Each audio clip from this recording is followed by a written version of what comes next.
Mel C walked onto the stage of the Kelly Clarkson Show with an easy confidence that drew immediate cheers from the audience. The applause wasn't just polite enthusiasm, it was the sound of years of shared memory, of people who had grown up with her voice blasting from bedroom stereos and car radios.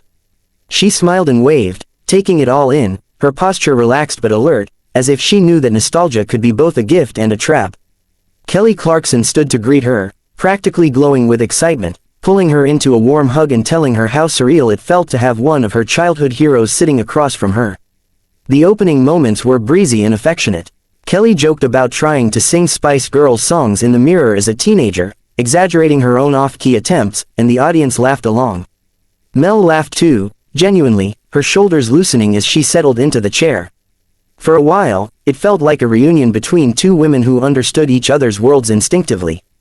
They talked about touring, about the strange mix of adrenaline and exhaustion that came with performing night after night, about how fame warped time until years blurred together into one long, noisy stretch. Mel spoke about her recent music with pride, explaining how much freedom she felt working on her own terms. She described rediscovering joy in songwriting, not worrying about charts or expectations, just focusing on what felt honest. Kelly nodded enthusiastically, chiming in with her own experiences of fighting to protect creative control. The exchange felt supportive, almost therapeutic, and the audience responded warmly. As the conversation drifted back toward the past, Kelly mentioned how enduring the Spice Girls' legacy was, how new generations were still discovering their music. Mel smiled politely, acknowledging the impact, but there was a subtle shift in her expression, a tightening around the eyes that suggested caution. She spoke carefully, saying she was proud of what they'd achieved together, but that she'd spent a long time learning how to separate who she was from who the world expected her to be. Kelly leaned forward, clearly intrigued, and asked what that separation had looked like. Mel explained that being labeled, Sporty Spice, at such a young age had come with a rigid image she hadn't chosen. She talked about how the nickname became an identity people felt entitled to comment on, her body, her strength, her supposed toughness, without understanding the pressure it created.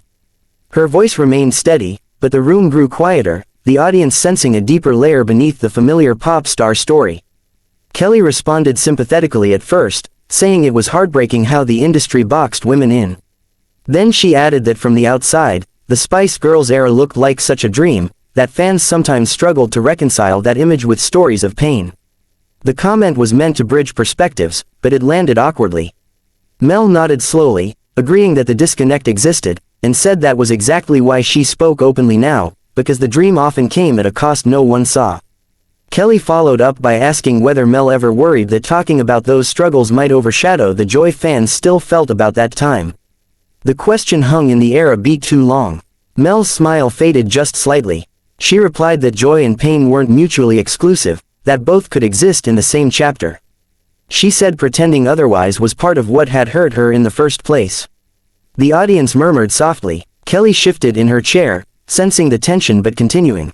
She suggested that for many people, the Spice Girls represented empowerment, and that hearing one of them distance herself from that image could feel confusing, even disappointing. Mel's posture straightened. She didn't bristle, but there was a firmness now, a sense that she was choosing her words with care. She said empowerment meant having the right to tell the whole story, not just the parts that made others feel good. She spoke about years of disordered eating, of feeling like her worth was tied to staying within a narrow definition of sporty, of smiling through interviews while battling thoughts she didn't yet have language for. The studio was silent, the audience riveted. Kelly tried to soften the moment with a light remark about how hindsight changed everything, but the gravity had already settled in. Mel continued, explaining that when people asked her to be grateful without acknowledging the damage, it felt like being told her survival should be quieter. Her voice didn't shake, but it carried weight. Kelly nodded, then said that fans often felt a personal connection to that era, that it wasn't just a brand but a shared emotional experience. She added that stepping away from it could feel, to some, like rejection. The word slipped out casually, but it changed the temperature in the room. Mel's eyes narrowed slightly, not in anger, but in focus.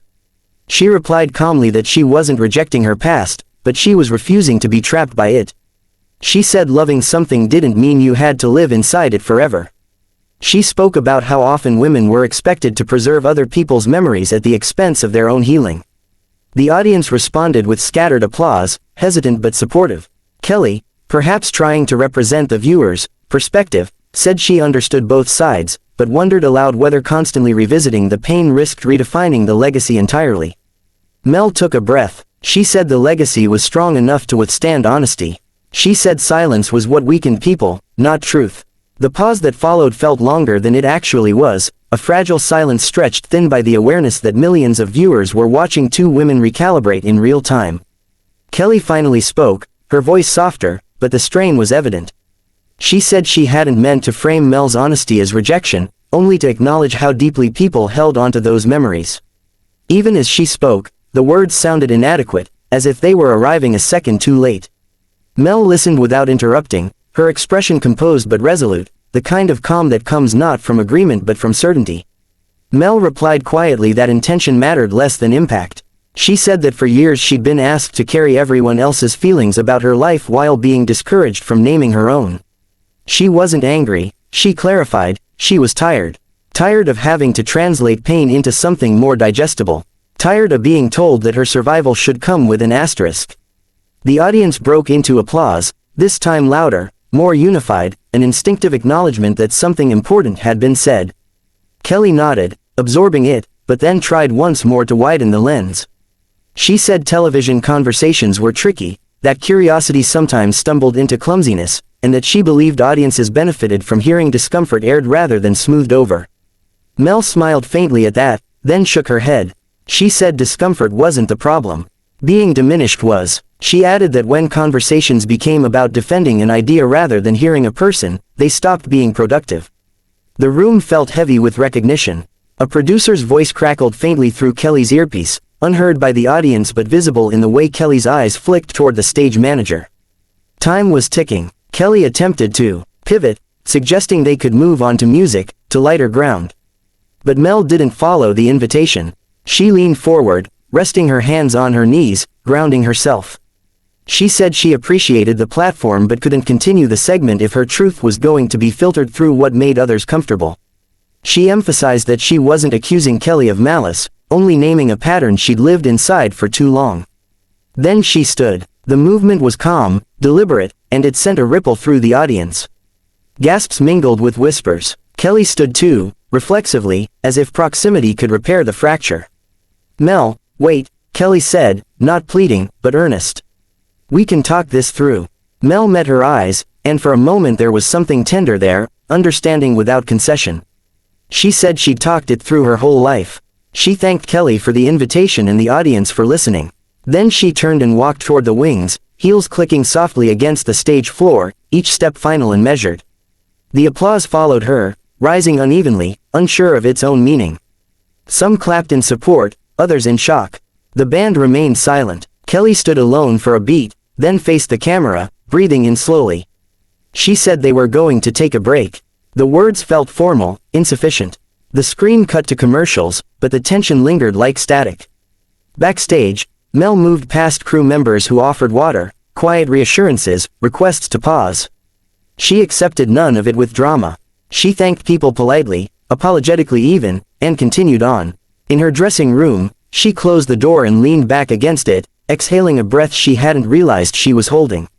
Her hands trembled, not from doubt, but from the adrenaline of finally choosing herself in a space where she'd long been expected to perform gratitude. Her phone buzzed relentlessly. Messages poured in from friends, bandmates, old colleagues. She ignored them at first, sitting on the couch and staring at the wall as the noise of the studio muffled into a distant hum. She replayed the conversation not with regret, but with clarity. She knew exactly where she'd drawn the line, and she felt relief in the firmness of it. On set, when the show returned from break, Kelly addressed the audience directly. Her usual buoyancy was gone, replaced by a reflective seriousness. She acknowledged that the conversation had struck a nerve and that she respected Mel's decision to leave. She spoke about how easy it was, even with good intentions, to frame someone's lived experience through the expectations of others. The audience applauded gently, contemplatively. After the taping ended, producers gathered in quiet clusters, replaying the segment in hushed voices. There was no sense of scandal, only the sober understanding that something unscripted had cut through the usual rhythms of daytime television. The clip began circulating online almost immediately, Mel's steady voice, the moment she stood, the calm resolve in her expression. Comment sections filled with debate, confession, solidarity. Fans shared stories of being told to be grateful instead of honest, of being trapped in identities that no longer fit. Others defended Kelly, pointing out the difficulty of navigating such conversations live. But even among disagreement, there was a shared recognition that the moment mattered.